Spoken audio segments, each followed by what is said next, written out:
My guest today is one of the biggest YouTubers in Trackmania, but maybe people don't know too much about the guy. Last video, I believe it was the first time he spoke on the video himself and showed his face. So I thought, why not come here and talk with him on a podcast where you can have a little bit more relaxed format, know the history about this guy that probably more or less everybody in Trackmania has some sort of relationship to. But JaV, most people might not know really much about you. Can you give some sort of short introduction about yourself? Who are you, and what do we need to know about JaV? Oh, hey, yeah, I guess I've just played Trackmania since 2009 or so. Um, I instantly fell in love with the game. Pretty much, it was exactly what I was looking for at the time. Like everything about it was exactly what I wanted in a game, and it just took off from there. And I started playing some Nadeo tracks, and basically I haven't moved since there. I've never progressed to any other forms. I've tried a few times, but I always fall back to Nadeo because yeah, I don't know, I like those tracks. And yeah, but I've tried like TN2, I've tried Turbo, I've tried playing tech maps, full speed maps, trials or RPGs, and I like Nadeo because it's got a bit of a balance of everything. But yeah, it's pretty much So you like got that. into the game in 2009. It's now 10 years ago. But do you remember what was your way into it? Was it some commercial, some friends saying, "Okay, check this out. This is a cool game," bouncing into it on a forum on the internet? What was your way into it? It was exactly that. My friend was playing the game. I went over to his place and we're about to go out, have some food or something, whatever. And yeah, I saw he was playing this game and I was just like, that's what I've been looking for. This is the game I wanted because I used to play this other game. It was like an online pool game, like billiards Oh, pool. really? Yeah. And like in 2007 or 2008 they canceled the game, and you can't even find it online anymore, and every single other pool game that you can find online is just nowhere near as good as this one. And so I was really gutted about that, but I always wanted to play like a racing car game because I was always into racing car games, like on PS1, like Need for Speed 4 and Crash Team Racing and stuff like that. Hmm. But yeah, Trackmania was just exactly what I wanted, So, and I picked it up straight away, and I got addicted straight away, and it ruined the first year of my university studies. So oh, really? yeah, well, not ruined, Yeah, right, yeah, but yeah. it took over quite a lot of my Yeah. time. But But that was good. most people I speak to have the same story as you. There was some friends showing them the game, but then they say that, okay, I got so good that my friends didn't want to play with me anymore. What was your story here? Was you able to keep your friend around, or did you eventually become like a lone wolf out of the friend gang?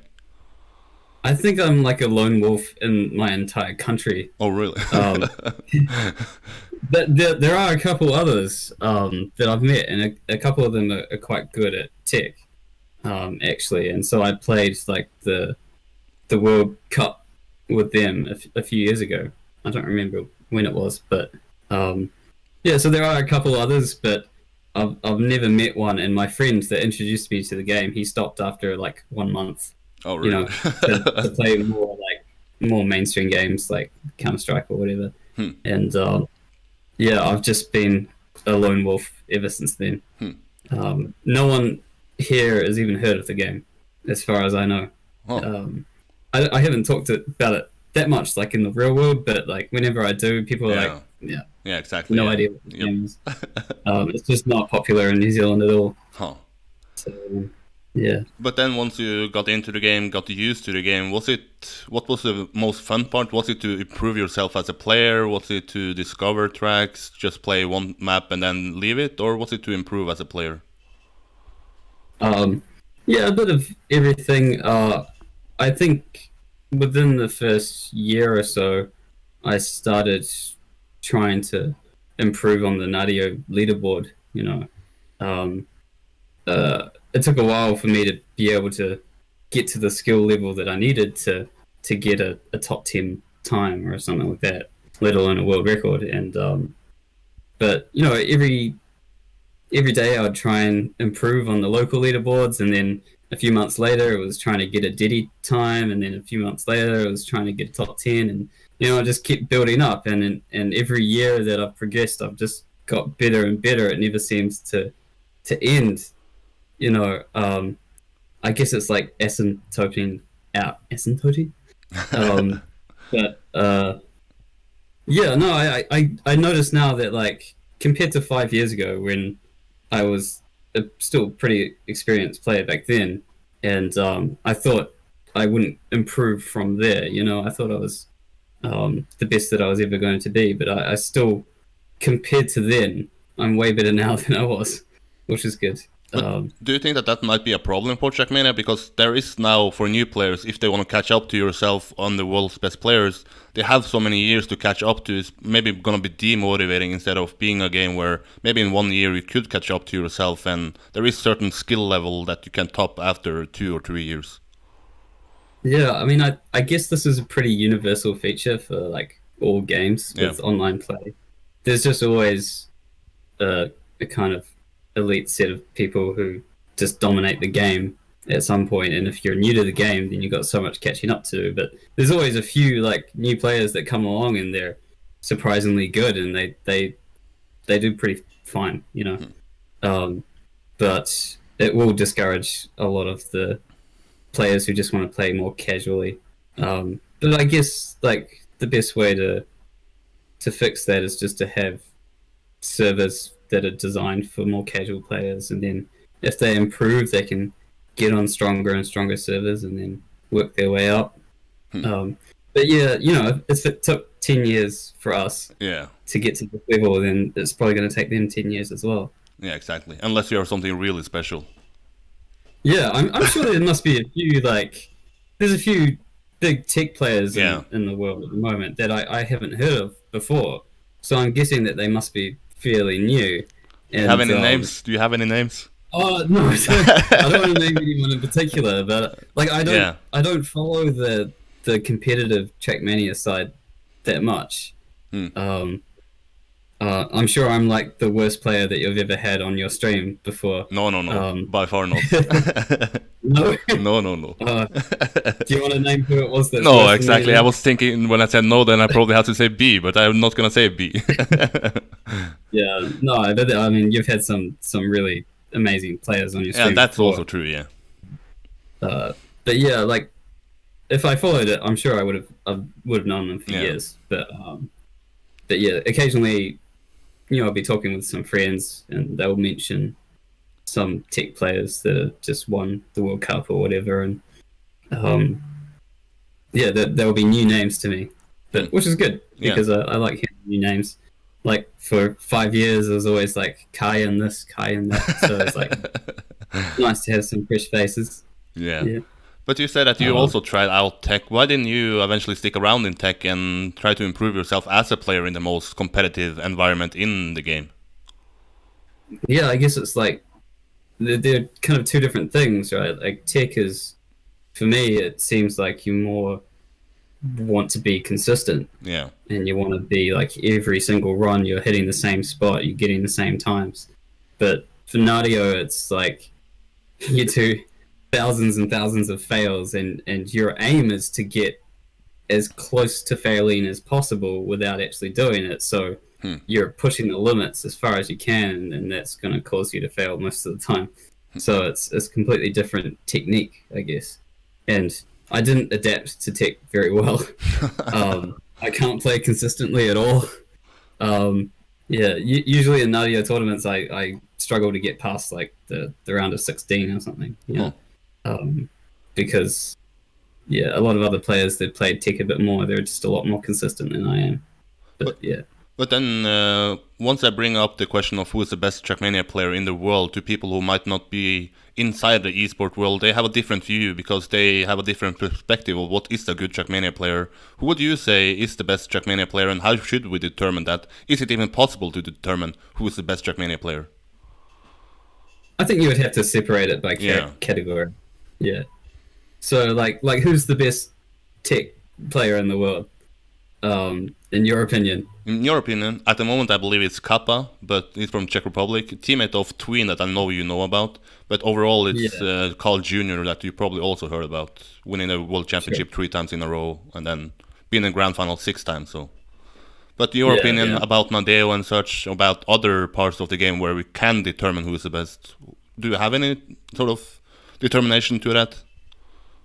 Yeah, I mean, even Nadeo is like there's a bunch of different categories. So there's players like Raulu, who's obviously the best over the board. You know, he's top of the leaderboards in all the different kind of environments.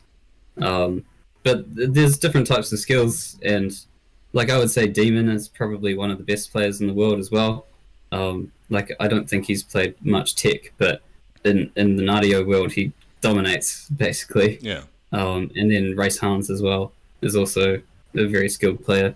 Pretty hard to beat, very annoying to beat because he always beats you back in like 6 hours. So, um, but yeah, there's a bunch of other very skilled players, like some players in my own team, like Virtual and Hefest and the Pluster X you've had on your stream as Yep, yep. well. Um, yeah, there's a whole variety of them, and whoever gets a world record in one map can be considered the best in the world at that map. So um, they're at least the best in the world at something. Hmm. So But yeah, maybe they're not. do you want to stay on the fence here, or do you have like a guy that you think should be viewed as the best Nadeo player when it comes to that, or is it just too hard to put it on the spot and say that is the best overall Nadeo player? Uh, no, I would say either Raulu or Demon Okay. for sure. Hmm.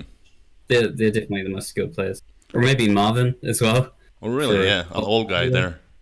yeah, yeah, he's definitely a classic player. But yeah, he's also very skilled. Yeah. But once you look at yourself, you are not like a guy like me when I talk about the esport world. I have no real competition or chance to compete against them. But you have world records on Nadeo maps. You are up on the leaderboard. Where do you place yourself among them? Are you even viewing yourself in the same group? Or where do you see yourself among the best players in the world when it comes to Nadeo maps? Well, I would think I would be disingenuous if I said I wasn't amongst the top players, but I think there's just several tiers of Yeah. players, and these other players that I mentioned, they're just in the level above mine. So maybe I'll be like in the second level down. Hmm. That's all right. But do you see Yeah, yourself then improving, or are you now at the level where you're happy and you don't maybe have that much time to take the next step? Have you reached your full potential now compared to the oh, others? I've been very happy for years. Like, I got into the top two of the Nadeo leaderboard just for Nations Forever tracks, and that's basically all I ever wanted. Hmm. And to get one world record is satisfying enough for me. I only have two at the moment, but I've had many others in the past, and I was very happy about all of those. So yeah, I'm satisfied. But It's hard to play enough Trackmania to try and compete with these guys. I yeah. just don't have the time for that anymore. Hmm. I would love to be able to have the time for that, but like if I could, I would play 8 hours a day, but it's just not practical at the moment. I'm 28 now, and yeah, I've got a job and I've got to do all that other stuff. Yeah, So life is moving on to a more important phase. You cannot just be a kid and play games all day. I I would like to be the kind of adult that has time for games Yeah. once in a while, not all the time, but just a little bit here and there. Yeah, Um, we see you uploading some movies here and there. Maybe there'll be some breaks between time for some movies. But how much do you play Trackmania on an average base? Let's say in a week. Is there a average time there, or does it depend really on the week? Else in your real life look like? no, I mean it's kind of like a relaxing thing for me. So like at the end of the day, I'll just um, after all the stress of everything else, it's nice to just be able to play Trackmania for a little bit each night. So I guess it'll probably be like 10 hours a week, Hmm. maybe more when I've got time during the weekends. Yeah. But yeah, when I'm busy doing other stuff and I don't have a break, then probably about 10 hours a week. Yeah. But I normally, like we mentioned, I hang around with most esports players, people who compete in the competitive world, and they have like this map pack for, let's say, 3 weeks. They have to train, and once they reach that 3 week point, they are bored of the maps. They don't want to play the maps anymore. But Nadeo has been around for so long, but still people try to hunt those records. What is so special about, why do people still hunt these maps on Trackmania Nations Forever after so many years? I mean, you have to reach the max point soon, right? Or it's not that possible? I think we'll just never reach the max. Like we just keep improving, and sometimes it's just amazing because like 8 years ago, maybe like 2011, 2012, people were saying like, oh, these world records, they'll never be beaten. Yeah. This is the limit. You know, we've reached it, and like we've just gone so far beyond that point. I feel like the game mechanics are just so complex and so indeterministic. You know, like chaos theory, like just the smallest change would cause a huge amount of time difference. Yeah. You know, if you get a slightly wrong line, you're just gonna lose a significant amount of time, and it's probably impossible for humans to reach the absolute limit, like the theoretical limit that maybe computers will do one day. But yeah, I think, like, I would like to do the statistics actually. I'm curious to see, like, if you plot the world record over time, and then you should see a graph which is like an exponential decay, and it'll be reaching some sort of limit. It'll be approaching that. Of course, we'll never reach the limit because it's just infeasibly hard. But like, we should be able to see where that limit is somewhat. Of course, then people always find new tricks. Like, just this year, we've found several new cuts, new tricks. There's so many more things to improve, and I just think we'll never stop improving. Of course, every improvement that you make gets smaller and smaller as we approach the limit. But yeah, I just think that we would need computers to do it. You'd need like tool-assisted speedrunning to actually find the real limit. But do you have a world record that you would say is the closest, in your opinion, to being maxed out? Is there a record that has stand now for such a long time, people are not able to beat it, or maybe not even come close to it? I think, like, in Nations Forever, the oldest world record is 6 years old now. Okay. Which is, you know, about half the time that the maps have been out, just over half the time. But even that one is beatable. It depends on the length of the track, because the very, very short ones, there's ones that are like 6 seconds long, and it's going to be pretty hard to beat them by more than a couple hundredths of the second at most. And but, you know, people said that about the shortest map in Nations Forever is AO4, and for 6 or 7 years the world record was done by Dragon, and it was 0.80, and then just a couple years ago someone came along and got 0.79 and blew everyone away. And so, you know, and even he says, you know, we can do better. So there's no unbeatable world record at the moment, though I wouldn't personally be able to beat most of them. But if I was a player and hunted for these many hours on these tracks, I would be kind of mad that Trackmania Nations Forever doesn't have the same feature as Trackmania 2 has, where it's 3 digits instead of 2 digits. Would some world records be? Have you seen some examples that when you compare two replays, the second place on TMNF or the Daddies are actually in front of it because the game cannot do 3 digits in Trackmania Nations Forever? Yeah, that's definitely happened before. I think 3 digits would be useful. I don't know at the moment if there's any world records that are like that, but we just have the convention that whoever did it first is the record. So you have to beat it by 100th of a second. A thousandth of a second is not good enough. So that's just how it is. Yeah, exactly. And you know, that can always happen even at a thousandth of a second. You know, you you have to get into tens of thousands of seconds, and Yep. you know, so it could always be reaching those limits. But yeah, I think the amount of time that's it's possible to save still is more than an 100th of a second. So it's not really a huge problem. But why are people still around in Trackmania Nation forever and not moved to, like the competitive scene has moved to Trackmania 2 Stadium, where it's more updates, it's more features? Why are the community so strong in Trackmania Nations forever when it comes to Nadeo hunting? I mean, like they have the Nations Forever maps on TM2. You can play them, but if you get a world record there, it doesn't count. So Oh, really? we're just constantly striving to get new world records, and the war never ends. It's just a constant battle. Like everyone's fighting for the same map, and there can only be one person on top at any time. So it's just a constant war, and it's always going to go on. And like if you stop, then somebody else is going to come along and beat you, as history has shown. Like all the greatest players of the old time and Nadeo, all of their records have been beaten now. So you have to stick around and keep fighting, otherwise you lose it. But yeah, it would be nice to not have bugs and all the other nasty features that they still have in the old Trackmania.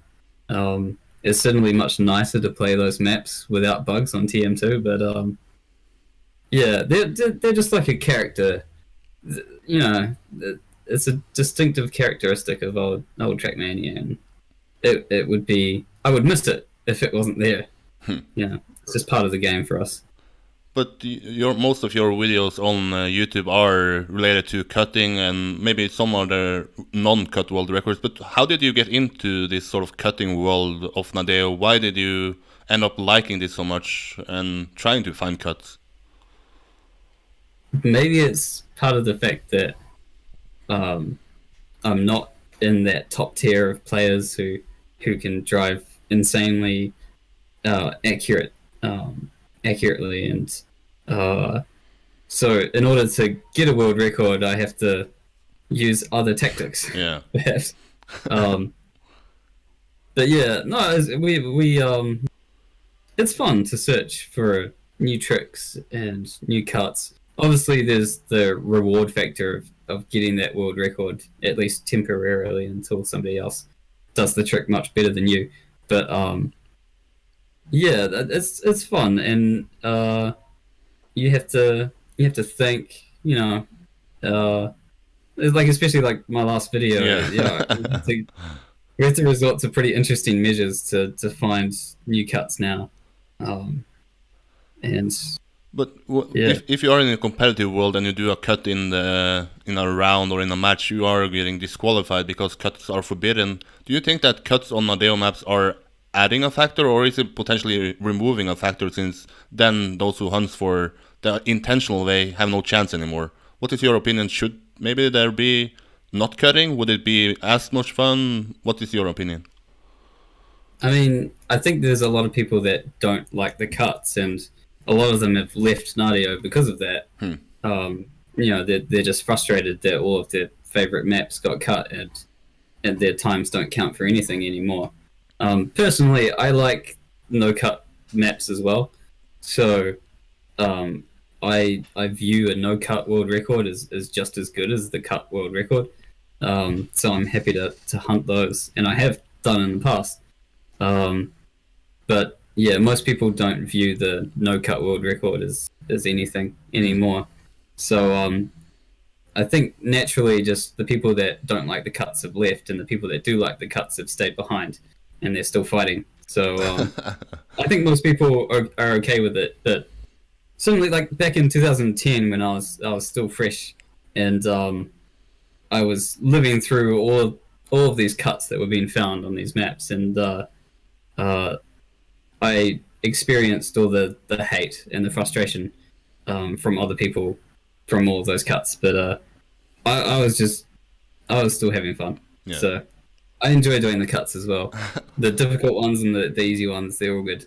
It's all part of it kind of diversifies the style of the map as well. So the Nadeo has a bit of tech, bit of full speed, a bit of lunatic, bit of short lol maps. It's got a bit of everything, and so there's always something more to do. Like there's 65 maps in Nations Forever, and you think that wouldn't be much for 11 years, right? But there's still at least like 20 of those that I just wish I had more time right now to continue hunting them, because I know I can do better.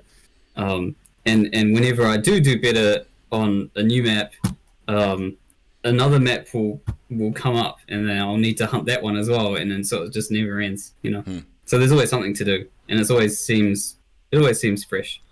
But it's kind of easy when you look at your YouTube, you see, okay, he found a cut, now I can do it. But how the process of finding a cut starts? Because I can imagine that must be the hardest part, to actually get up to the idea of finding a cut. If you look at a map that has been out for so long, so many people has had their eyes on it, but yet to find a cut. Then after that many years, suddenly one guy says, okay, this is possible, we can do a cut here. How does this process start, even? Well, the last one is a different category. Yeah, let's talk about that later, but overall, generally. Yeah, generally, I guess there is a certain skill with like cut finding. It takes practice to know what's possible. Like, for many years, I was playing tracks with a guy called Nino, who I've featured on my channel quite a lot, and we would often be playing a map, and he says, I can jump over that wall. And so many times I was just like, that's impossible. You can't do that. He's like, no, I'm pretty sure I can do it. And then, he'd be flying at this wall, just hitting the wall, bouncing off the wall, 3 hours. And eventually he would get on top of it and get over it. And I'd just be like, wow, I didn't know that you could make a car bounce like that. And I think that just takes experience, and just playing around with like what you can actually do in the game. Like I just saw a GIF this morning of someone climbing over a vertical ledge, and I didn't realize you could actually do the trick that he did. It's hard to describe it, but that's a completely new trick for me. I didn't know that was possible. And yeah, you just need to understand the mechanics of the game and what you can do with the car. So, like when we learned how to bug slide and how to uber bug, that opened up so many more possibilities for cuts. And so we found several other cuts on different maps because of that. And just a bit of creativity here and there also helps. Sometimes perhaps they just have to stare at the map and just count the checkpoints and draw a path and then just try it. Yeah. And several times we've done that. And but yeah, for EO2, there's just too many checkpoints that it's just impractical to try and just look at the map and just draw some lines and figure it out. What's the best route? It's just impossible. Yeah. There's just too many permutations that wouldn't work. But would you say that there are some guys that are better at finding cuts, and then you have a group that is better at doing the cuts? Or is it normally the same, that the guy who is the best at actually doing them is also the best at finding them, because he knows maybe what's more possible than less skilled players? It might depend, actually, because it depends on how difficult the cut is to do. So if it's an easy cut, then one of the more skilled players will come along and beat the world record after they find the cut, like almost immediately. And throughout the Nations Forever history, that's happened many times. But if it's like a really, really difficult cut to do, then like on many maps, there's only been 2 or 3 people that have ever done the cut before, and they're usually the very experienced cutters. Like Virtual is very good at doing overwalls, as we've found out, and not just on EO2, but also on D14. He's the only one that's ever done the overwall there successfully, and but he's also a very skilled technically. He's very good with that, but that would be an example of a cutter that does come out on top because of their cutting skills. So you would say that So, he yeah. is the front leader or front runner for the best cutter, or are there people that are maybe a level above him even? Off the top of my head, I can't think of anyone that would be better than him. But yeah, like everyone in my team is FWO, and Yeah, we're like a cutting team, I guess, and they're all very skilled at cuts. fastest way Um, only, right? yeah, most of them much better than I am at cuts. So I'm more like kind of decent at both, but not the best at either. So So let's get into the reason why I eventually found out that I want to invite you. You said in the end of the last video that you want to do a Q&A. I said why not do it in more relaxed format here on the podcast. But before that you had a long video on this EO2 world record or the process of finding it. But we have seen the video, most of the people, it's over 10k views I believe. But how do you even start with having the idea to, okay, let's use science to find a cut on a Trackmania map? Um, well, I guess the idea has been it's been around for a while. I don't think I'm the only person that's thought this. Okay. But like, if you have a huge number of checkpoints, yeah, there are like optimization solvers that do these kind of tricks for us. And I watched a video, like I watched a few like science channels on YouTube. Because you know I'm a geek or whatever, and one of them was going over the traveling salesman problem, and it kind of reinvigorated my desire to apply this to that map. I didn't know at the time, like when I started, if it would work or if I was going about it the right way. But yeah, it worked out, which was good, and I think we can improve it further.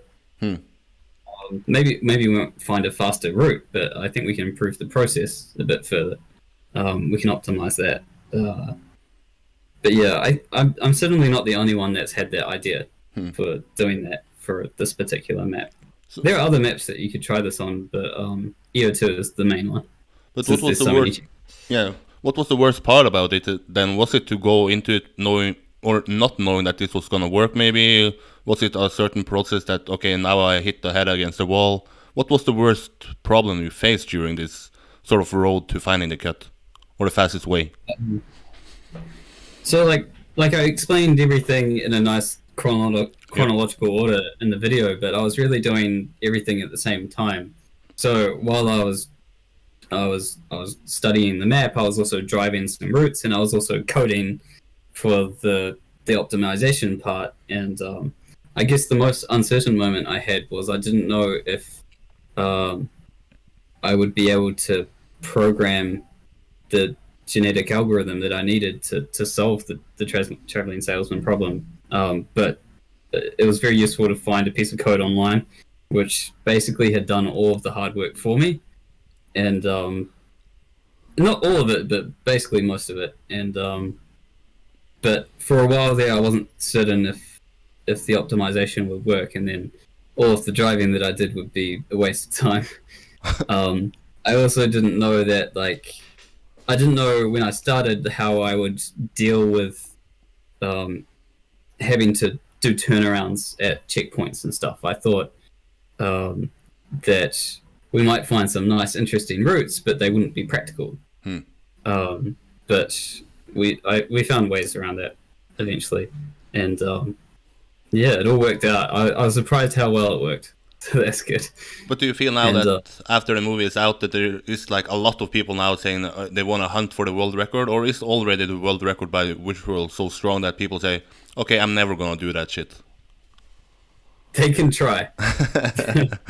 Good luck to them. I can do overwars, and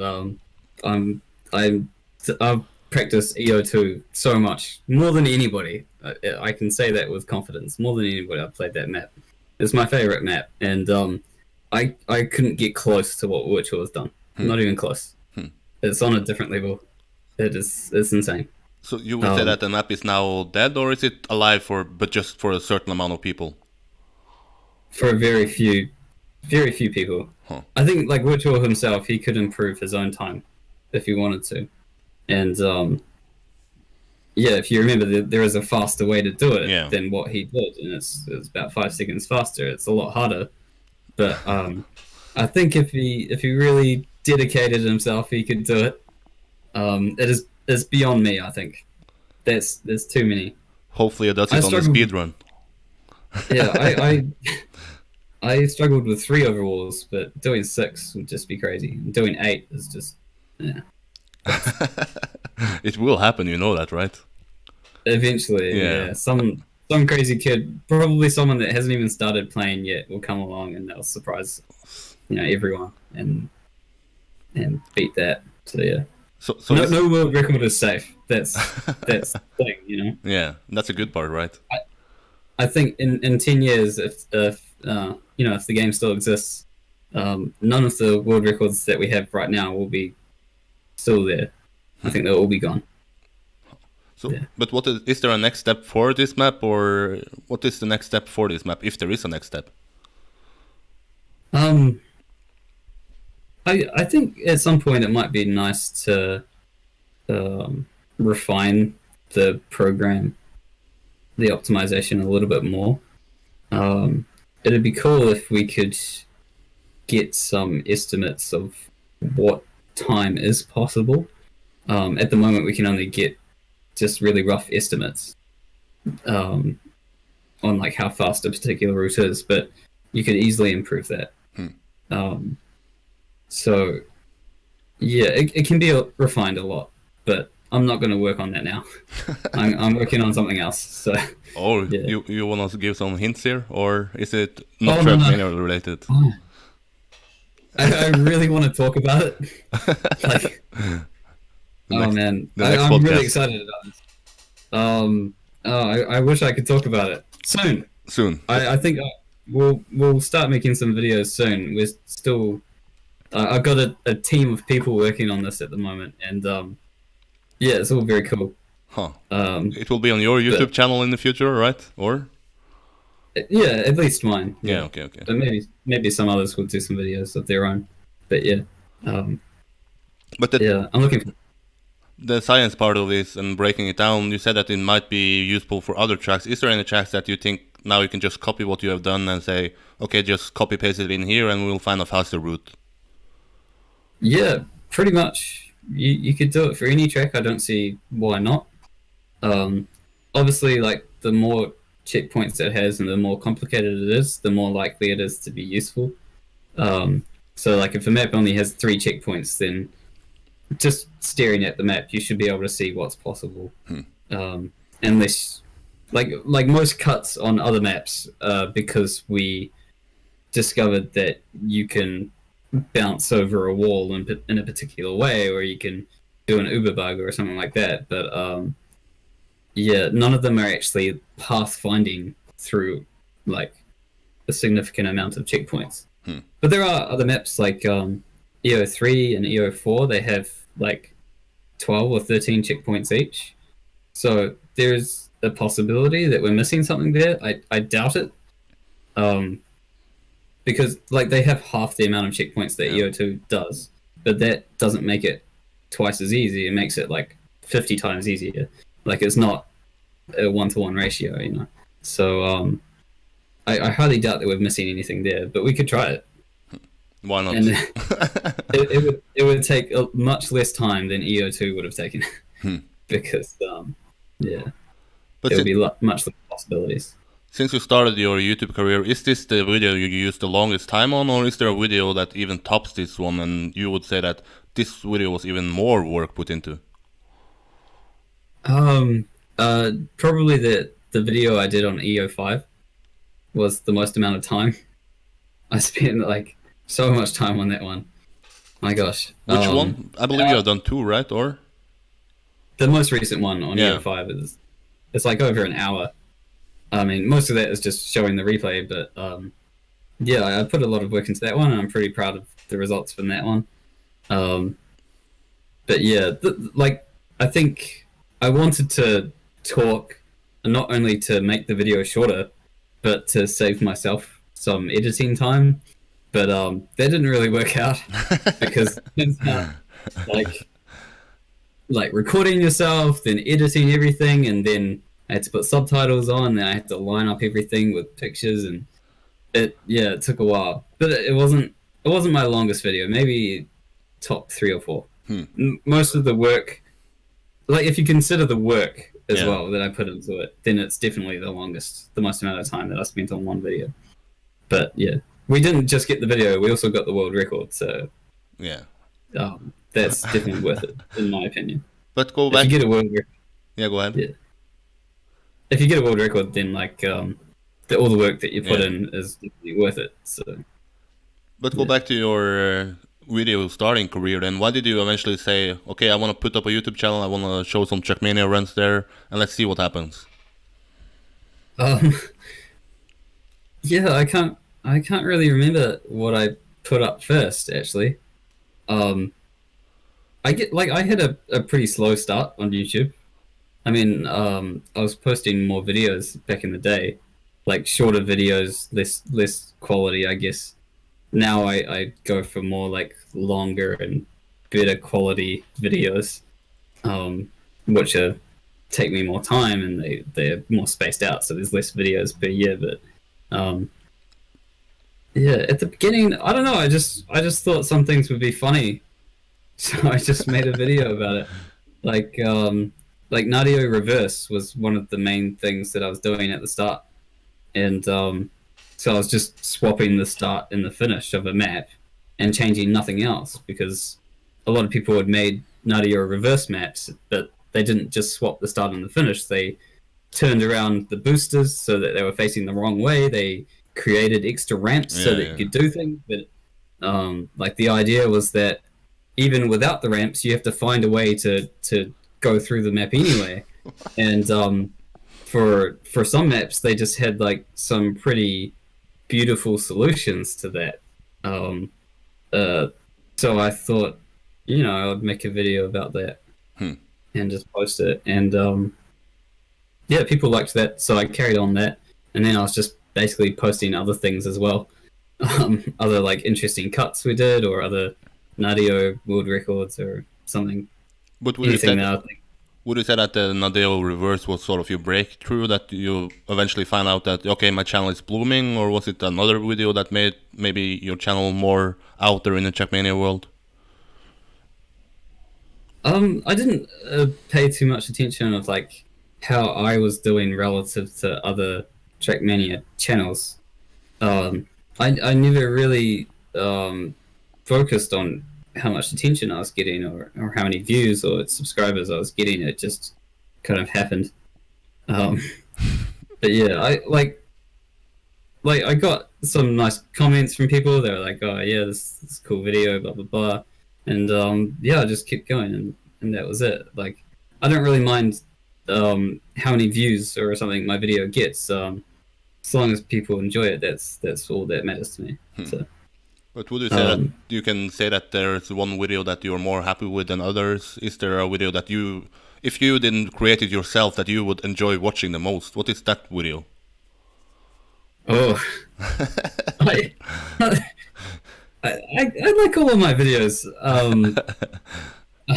Some of them haven't been as well received as others, but I'd say I'm proud of all my videos. Like, I think the one that was the most fun to make was maybe the one after people found the Uber bug, and I was basically just making a teaser video that we were trying to find some Uber bugs on different maps, and I just had a lot of fun with that video.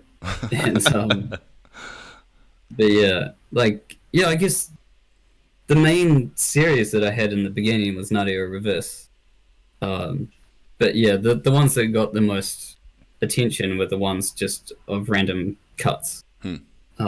Like my highest viewed video is on just completely random map that we found, and we just found a cut for that, which was quite an elegant solution to the cut. It was a very interesting path, which has since been beaten by a mile, actually, with a completely different cut and a quite an elegant cut. So I was thinking about making a video of that, but it was just a random track. So I don't know why it's got so much Yeah. attention, but Yeah, that was the there's first sometimes- video I also watched on your channel. The longest track ever, question mark or something. yeah, like it's pretty random. and the video quality is not that great. Even for 2012 or whatever it was, but yeah, I think you can't understand the YouTube algorithm. You know, it just Yep. they choose what happens, and it just happens. So, but yeah, like the videos I'm most proud of are probably the more recent ones. You know. But where do you get your motivation from? You said maybe for the recent video it was some science channels where you saw the salesman's thingy. But other videos, is there any motivation from other YouTube channels, or is it what just you want to share what you do with your friends on Nadeo maps and the game you love? Yeah, I guess like getting a positive response from people is always a good motivator. But I enjoy the process of making the videos too. It's pretty frustrating on my laptop to work with Sony Vegas because it's, you know, every button that I press I have to wait a whole second and it's just mind-numbing. But yeah, no, I enjoy the whole process, like playing the game, messing around, finding a new cut, whatever, driving it with my friends. It's all fun, and posting the videos, fun, getting the response, it's great as well. So I just enjoy it.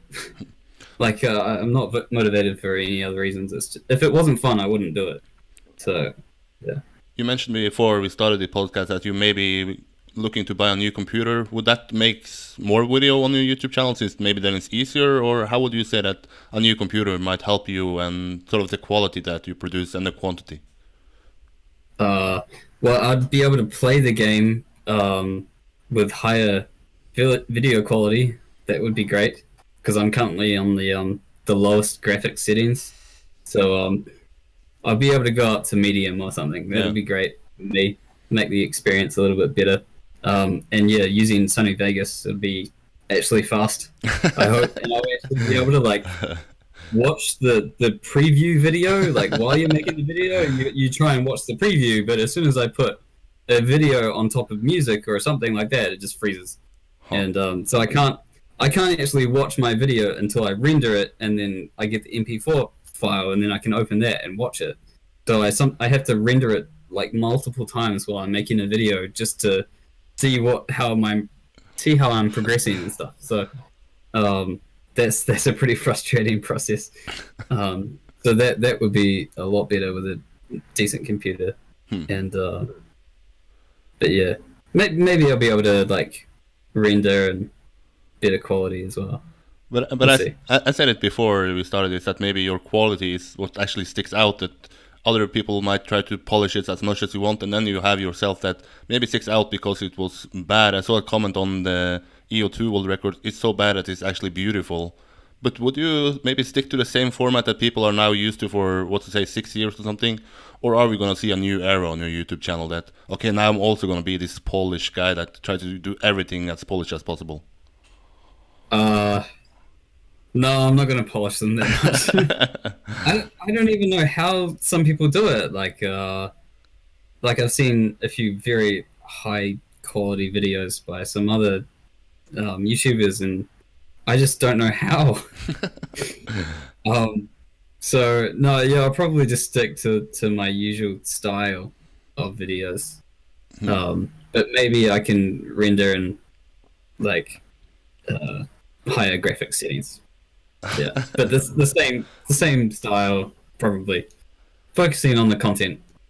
Yeah. But do you know Maybe. do you know before you start the video how it's gonna?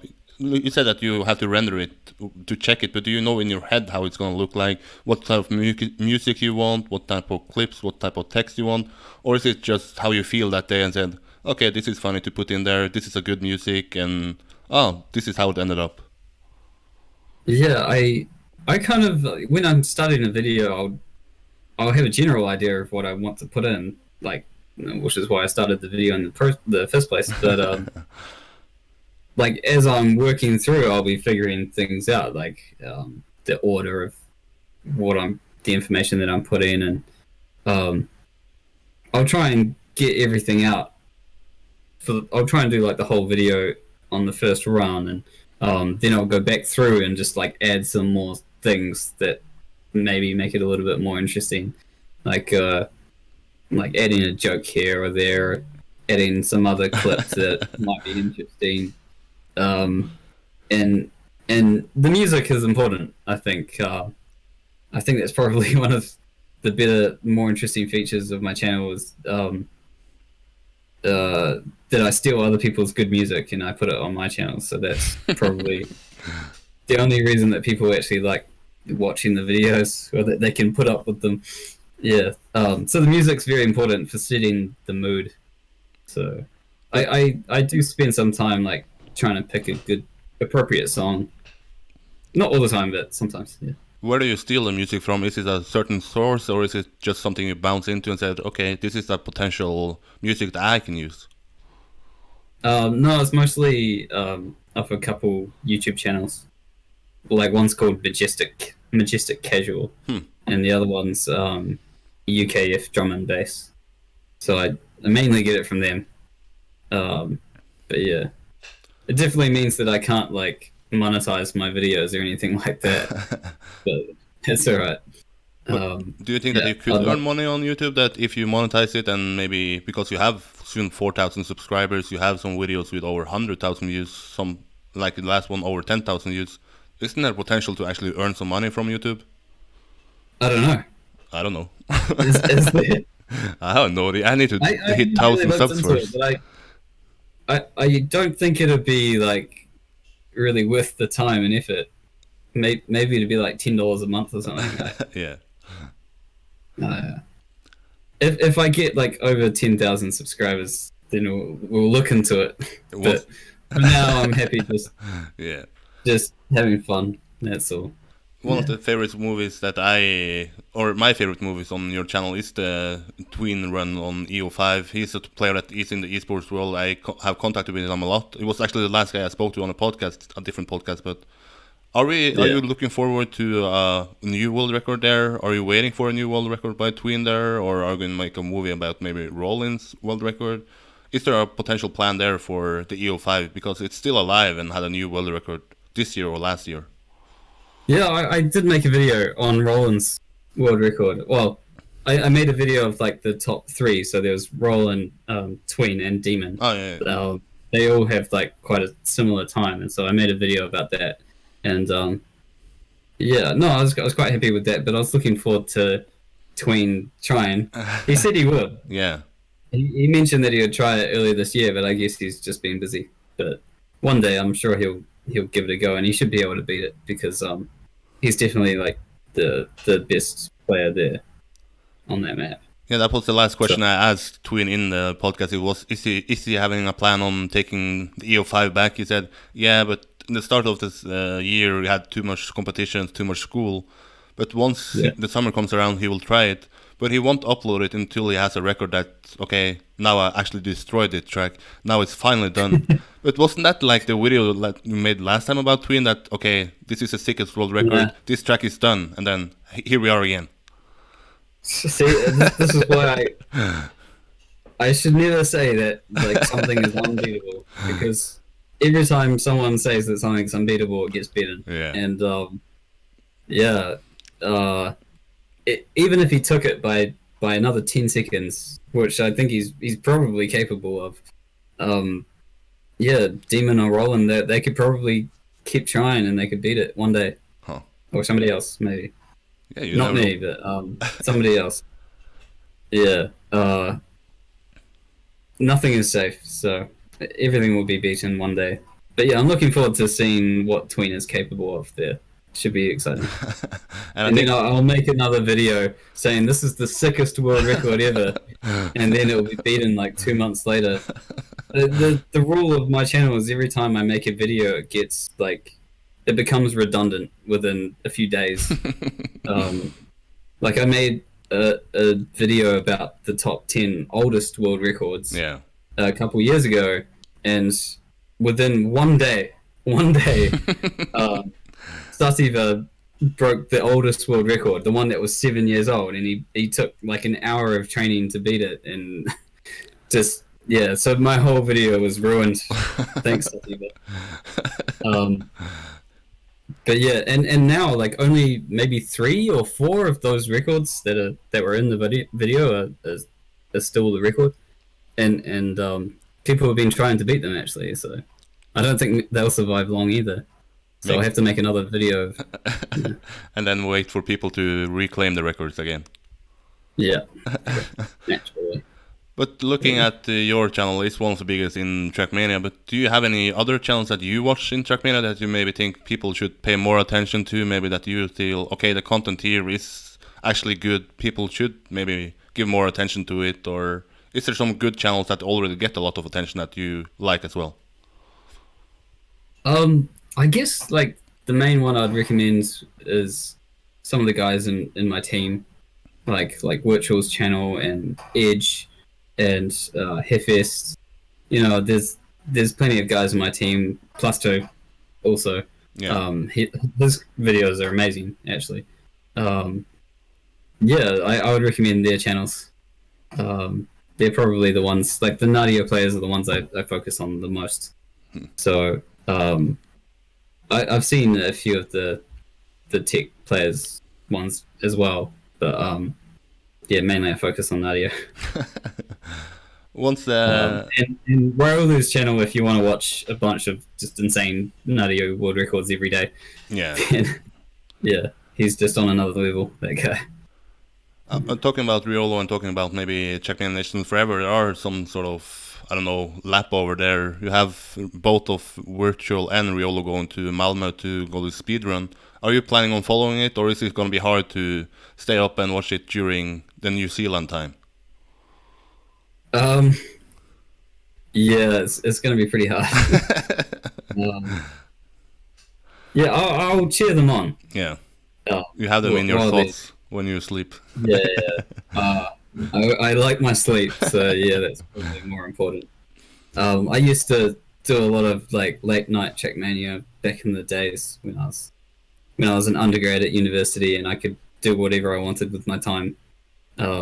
So yeah, playing to 3 AM is the best way to actually play with other people, because most of the time when I play the game, there's no one on because it's the middle of the night in Europe. So yeah. The later I play, the more people I see. So, but yeah, yeah, good luck to them. I hope they do well. But do you have a goal that one day maybe you travel to Sweden to do a speedrun, or is that out of the sort of your idea and your head? I think it would be a waste of other people's time to watch me play Trackmania. Yeah, no, I'm not very good at that. I'm better at just very patiently hunting the same map for hours and hours until I get a decent time. But yeah, those guys are on a different level. But I would love to, like, if I ever travel to Europe, I'd love to go to a competition and watch all the good players and, you know, maybe talk to them and stuff. That'd be cool. To be amongst my people. Yeah, be in your because there's not many of them over here. But if anyone comes to New Zealand, then I'll be happy to meet them. Yeah, and we can play Trackmania together, because I've never done that with anyone before. So yeah. But it's a beautiful country, right? So people should have the motivation to go to New Zealand, right? Sure, why not? I mean, I imagine. Go ahead. Like a few of my friends have gone to Norway and they say it's just stunning, you know. But like, I'm sure if Norwegians come here, they'll probably say the same thing. So.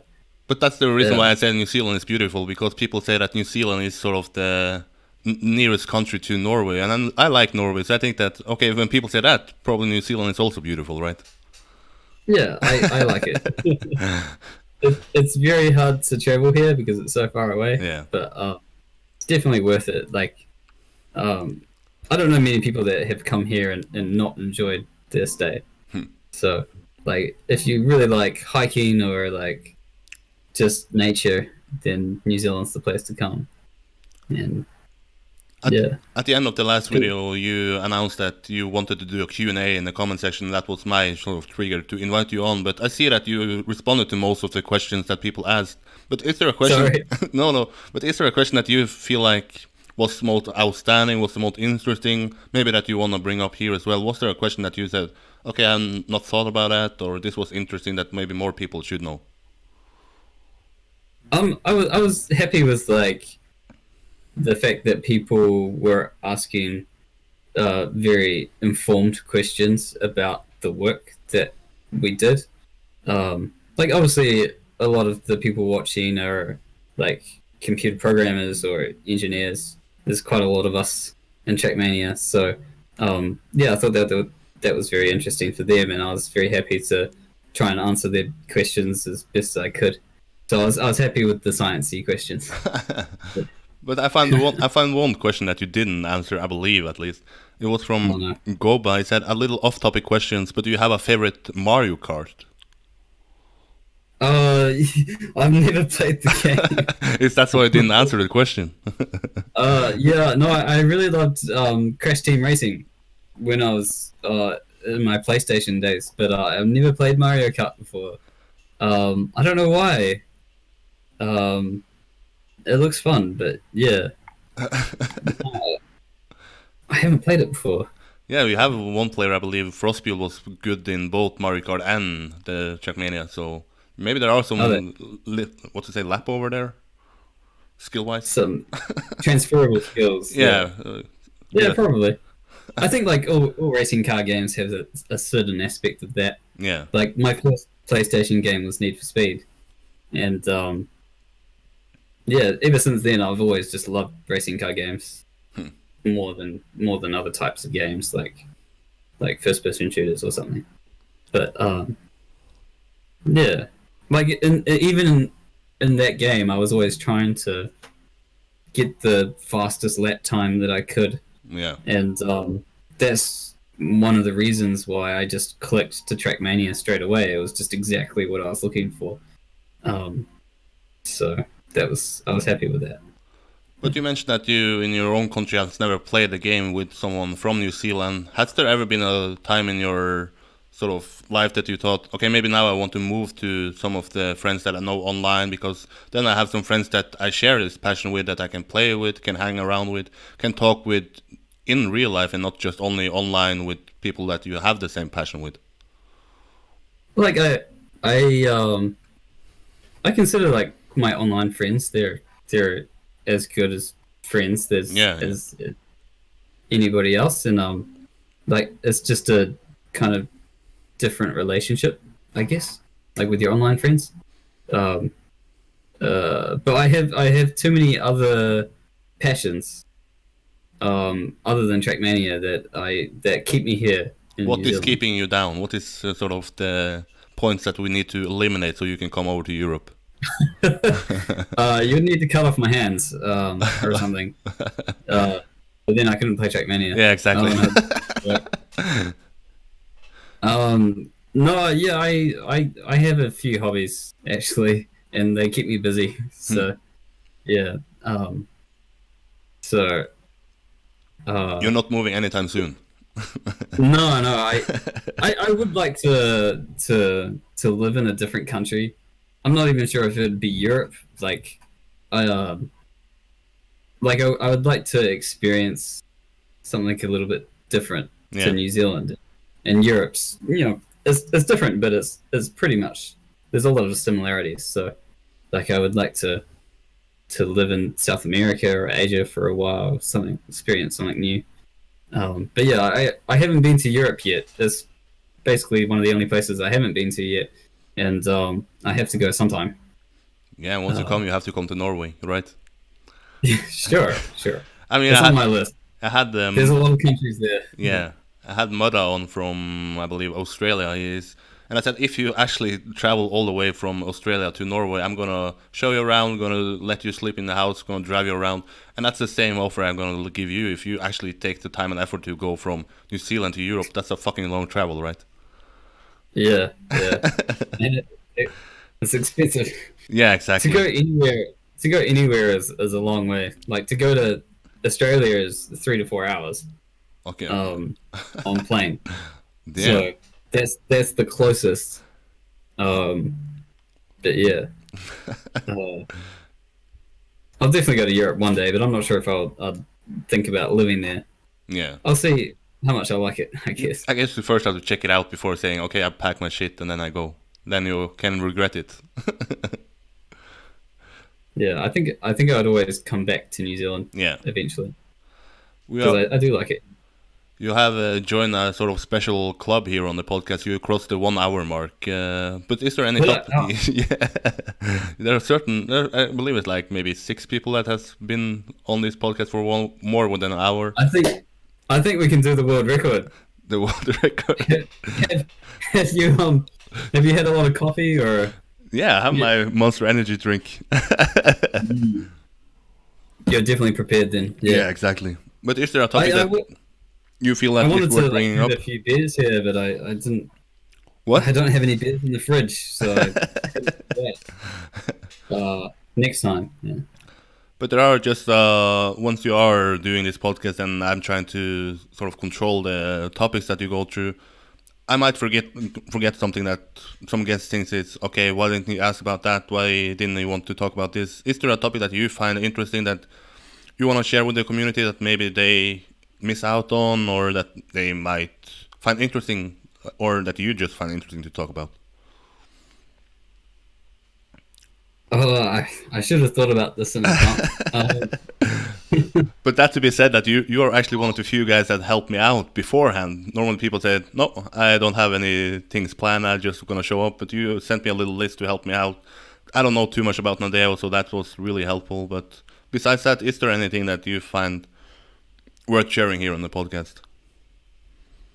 I don't know. If you wanna experience playing Nadeo with us, you're more than welcome to give it a try. I'm not sure that it's something that most people would enjoy because it's you need a certain quality of certain kind of you need patience. Yeah.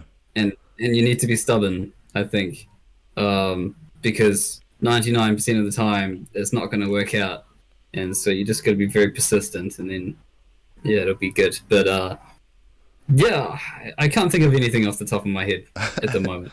I'm satisfied with all the topics that we've gone through. Are you happy that you came out and not only answered in your sort of comment section? I mean, when I saw that you said that, I was like, okay, I don't like to reply to the comments myself. I like to make videos sharing the sort of feelings I have, because then you can explain it longer, more easy, just relax. But do you like this format? Are you gonna maybe talk more on your own YouTube channel, or are you gonna stick to the text where you are trying to be funny here and there? Trying is the key word. I think I'm gonna mix it up a little bit more. I'm definitely not gonna make it a permanent change, because like I said before, like the actual recording myself and editing my own recording, that took more time than I expected.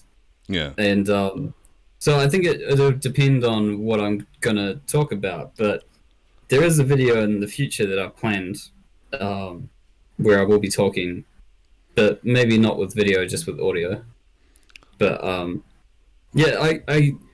was uncertain like what the reaction would be to doing a video with my face. Yeah, how was it this time? That was your first video that you uploaded with your face, your voice. Was it any nerves going into it? Okay, what is people gonna say? Is they not gonna like it? Because now after 6 years, they finally see me. They finally get a new sort of video where I actually talk instead of writing. Yeah, well, I never actually like thought about it as being a face reveal, as so many people were saying. Yeah, exactly. It just felt natural to talk about that topic because it was like, not just Trackmania. It was something a bit more than that. So it just felt natural to talk, so I decided to do that, and to save some time, because writing blocks of text would have been hours and hours to explain all that. Yep. Or making the graphics to explain it without the text, that would be even harder. But I was worried that I'd just sound kind of boring. My the the New Zealand accent is quite famously like monotonous, Yeah. and won't have a very stylistic character to our accent. So I was worried that people would find it a little boring. But yeah, so like I tried to put a bit of enthusiasm into my voice, like yeah, this is exciting, but it's a lot harder than it looks. Yeah, exactly. Um, yeah, like some of these streamers and stuff that they're professionals, Yeah. like they got so much energy and I don't know how they do it. But like I sometimes I look at some of my favorite YouTubers like in the past and they're just way less enthusiastic than they are currently. Mm. And so I think it just takes practice, to get that kind of style. But again, I'm just gonna focus more on the content than actually like trying to present myself. Yeah.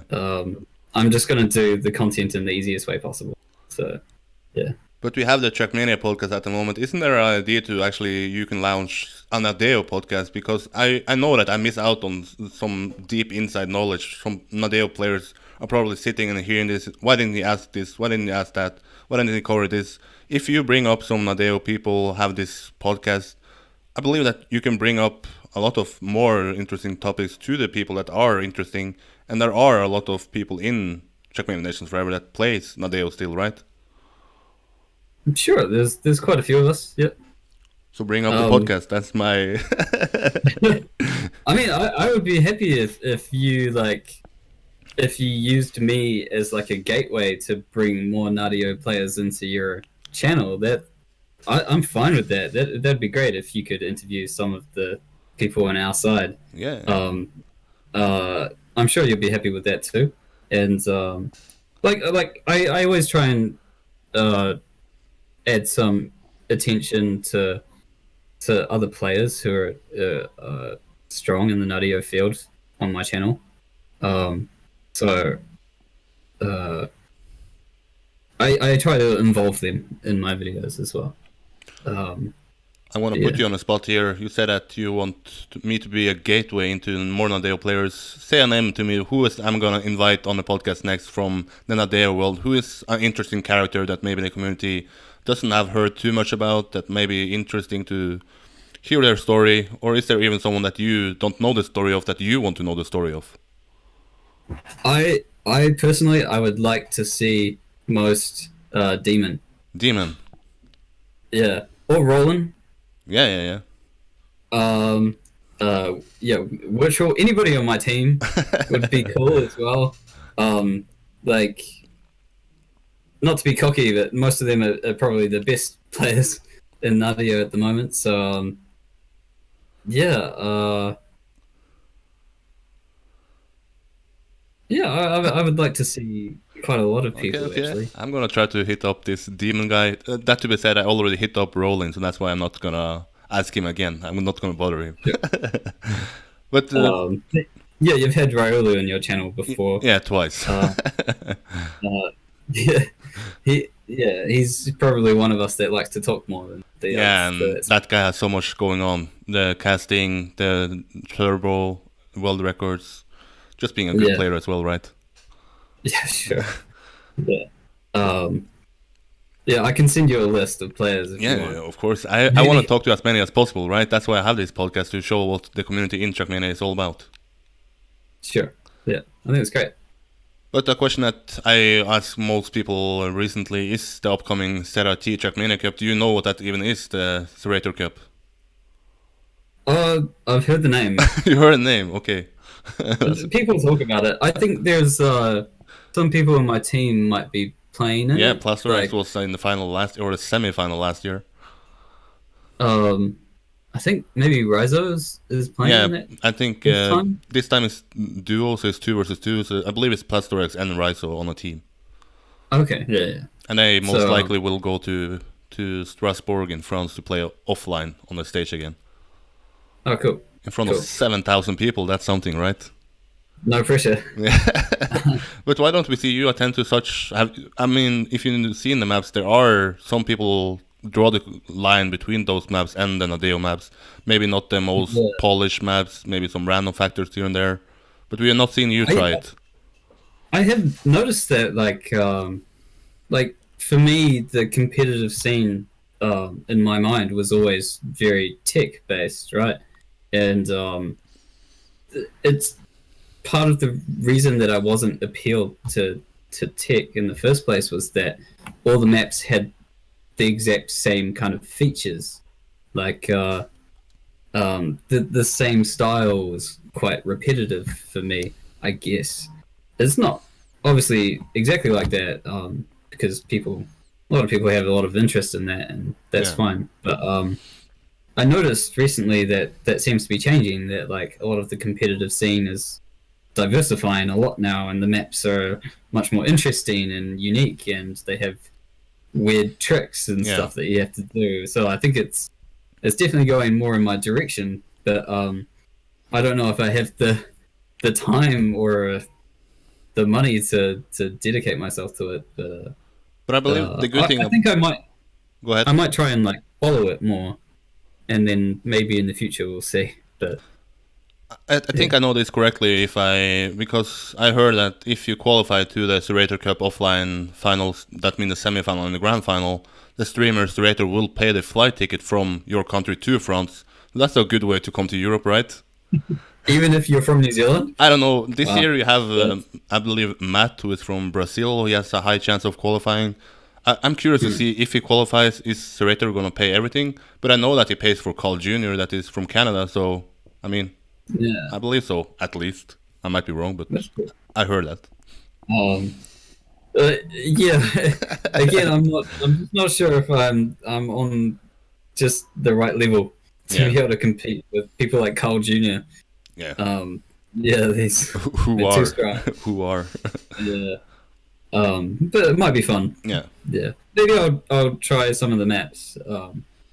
I'll have to dust off my Trackmania 2 game and see if I can find some of those. Yeah, I mean there are 65,000 different people that has been on the servers for that cup, so you can be one of those. Yeah, it's crazy, right? That is quite a lot. Yeah, I like. How many more people does TM2 get these days than the old Trackmania? Like, I think. I don't know, like the average of Trackmania 2, I might be wrong, but around 5,000 maybe, I think. Yeah, I think it's like 1,000 or 2,000 for Yeah, nations at the moment, which has been pretty consistent over the last few years. So there's still a fair amount of people. But yeah. So if we end up doing a podcast in the future, if I stay around for long enough, I'm sure that if you stay around long enough, there are going to be more topics. There are probably going to be a new mind-blowing video, maybe some artificial intelligence coming through Trackmania and doing cuts. But where do you, if you look 2 years into the future, where do you see yourself in Trackmania? Are you going to stick around, or are eventually life going to be, okay, I come to a point, I need to maybe not even play it on the free time when I want to relax, because I just want to sleep when I want to relax?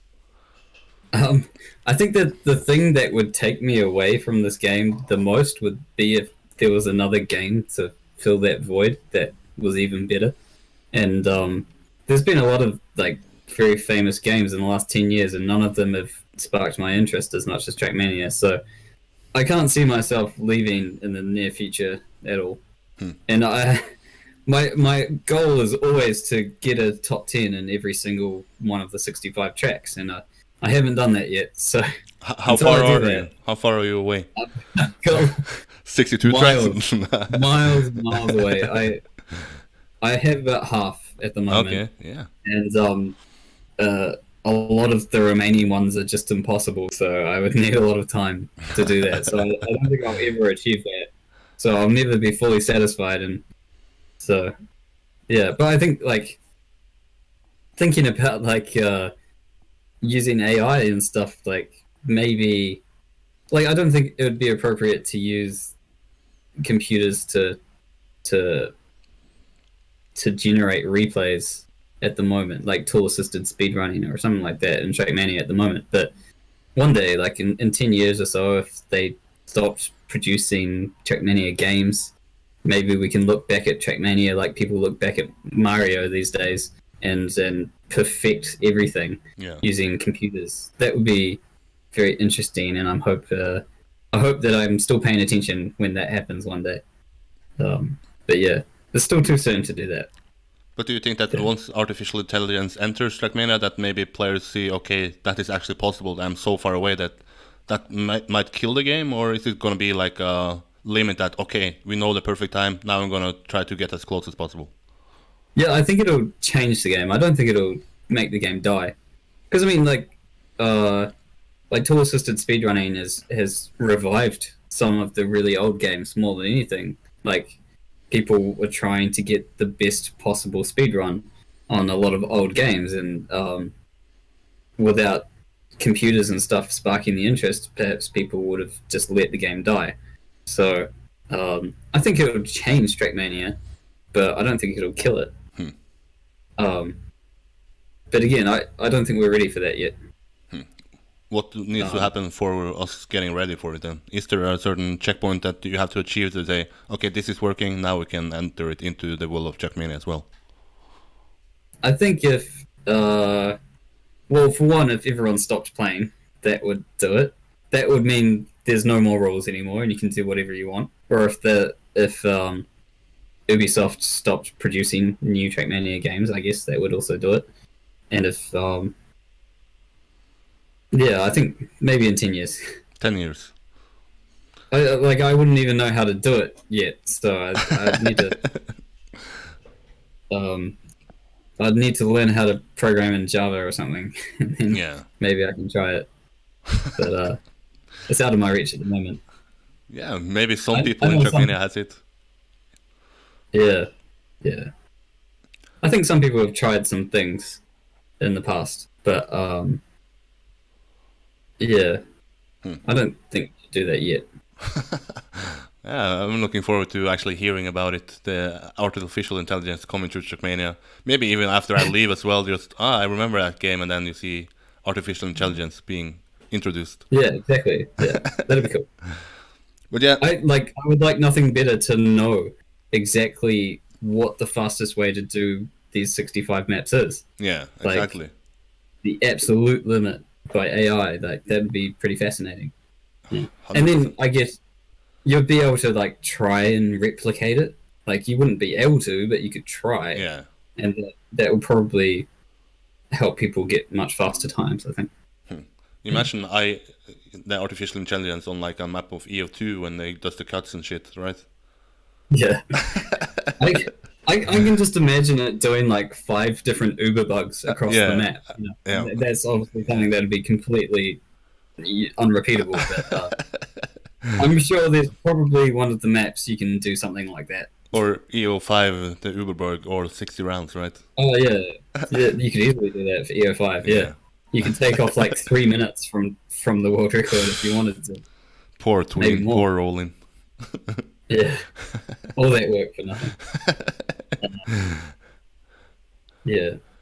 But yeah, we are closing in on 1.5 hours. But is there something that you feel that is left unsaid? Someone you want to give a shout out to? Someone you think deserves more attention? Someone that helps you in your Trackmania career or helps you in your Trackmania career?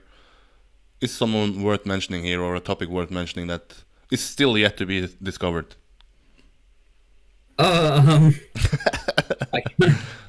Just to remind, if you bring up everything now, if you bring up everything on the one podcast, I'm not going to do a second podcast. So that's why I have Riolo on twice, because there was some things that I forgot to ask him, so I wanted him on again. So if you know something, then maybe you should save it and then remind me in 1 week. Yeah, we should have talked about this. Then I invite you again in 1 year, right? I know. As soon as I go to bed tonight, I'll be like, oh shit, I should have said that. But is there someone in your Trackmania career that you feel like has helped you more than maybe that you want to give a shout out to, or someone that makes you stick around? Or are you one of these guys, if I start to say one name, then I need to say 100 names, so I'm not going to say a name? Yeah, I've had so many friends, but like everyone in my team, like Kadek and Shelly as well. Yeah, they're both getting into the tech scene, and they're doing fairly well. A lot of old Nadeo players got into the tech scene, and then people realized that Nadeo players are superior. In fact, so But yeah, the guys on my team. Yeah. If you want to pay attention to Fastest Way Only. We're doing some cool things in Nadeo. So, and there's always going to be new cuts to find and new cuts to hunt. So, And if you want to know more about you, you can stick to JaV's channel. He's soon, I believe, even if you don't know it, but you're soon 4,000 subscribers. That's a milestone itself, right? Yeah, I'm always happy with like. I was satisfied with like 100 subscribers, so just getting to this level is pretty crazy for me. And a lot of people were just like, "Oh, this should be getting more attention than it is," but I'm satisfied, definitely. It's definitely when I started my channel, I never thought that I'd be at this point at the moment. Yeah, so, you're one of the leading channels in Trackmania, right? In terms of subscribers. Again, I'm not. I don't really follow it that much. But I know there's some that are more like Riolu and he's 10k and 11k, I believe. La Bomba as well. Yeah, he has around 4k. So.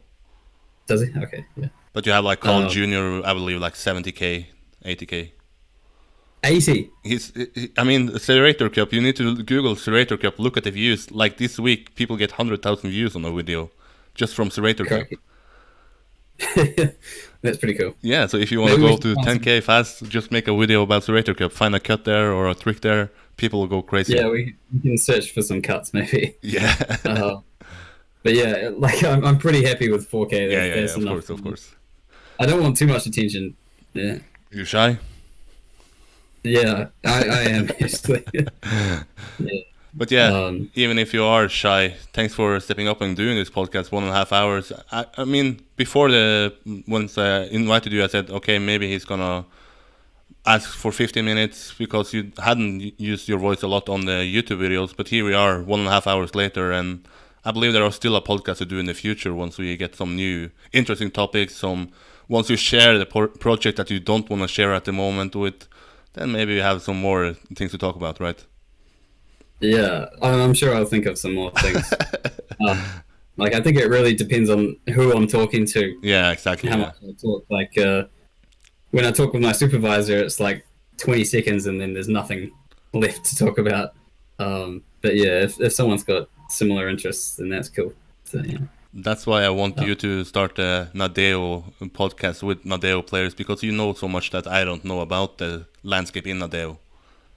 Yeah, I'm hoping that some of my teammates will come on my channel and do some videos that I have planned for the future. I'm going to need some help with that from them. So, yeah. Stay tuned on your channel there. How do you pronounce the channel? JstAnothrVirtuoso. Yeah, okay. Yeah, I didn't want to give it a shout. I used to have it called JstAnothrVirtuoso, but then I lost the password for my Gmail account. Okay. So I had to cut out a couple of vowels, so it makes it a little bit more awkward. But yeah, it's just another virtuoso. So. There you have it. If you want to know more about him, but last question: you are not active on Twitter. You're not active on Facebook, right? No social media for your channel. Time to get on Twitter, man. Time to get on Twitter. Oh man. Yeah, the Trackmania community are actually really active on Twitter nowadays. I'm trying to if anything, reduce my internet presence. Yeah. But yeah, I'm gonna keep YouTube. But, okay. I'm on the way out from Facebook at the moment. Oh. And I don't know if I can start Twitter. That would be. It's a wormhole there. Yeah, if you go in there, you're gonna stay there. That's for sure. Yeah. But yeah, any final words for the people? Want to say some final words to the people that actually survived 1.5 hours of listening to me trying to understand the world of Nadeo? Yeah, I think you're pretty crazy for watching this long. Yeah, no, thank you for inviting me onto your podcast. Of course. It's been good fun. Yeah. I hope we can do it again one day. Of course. Yeah, just feel free to call me out if you want to chat or something. I'm always keen to talking with anybody about Trackmania or maps or videos in particular, and always happy to hear new video ideas or something that you've got. A lot of people have lots of ideas, but no motivation to make the videos themselves. So I'm always happy to chat about that. Yeah, and come play some Nadeo, because we've got some world records to hunt. That's it for this podcast. I believe there's going to be one more in the future, but that's it for now. Thank you so much for stepping up and doing this and allowing me to bother you for 1.5 hours trying to understand the world of Nadeo. No problem. Thanks a lot. That's it for now. Bye-bye.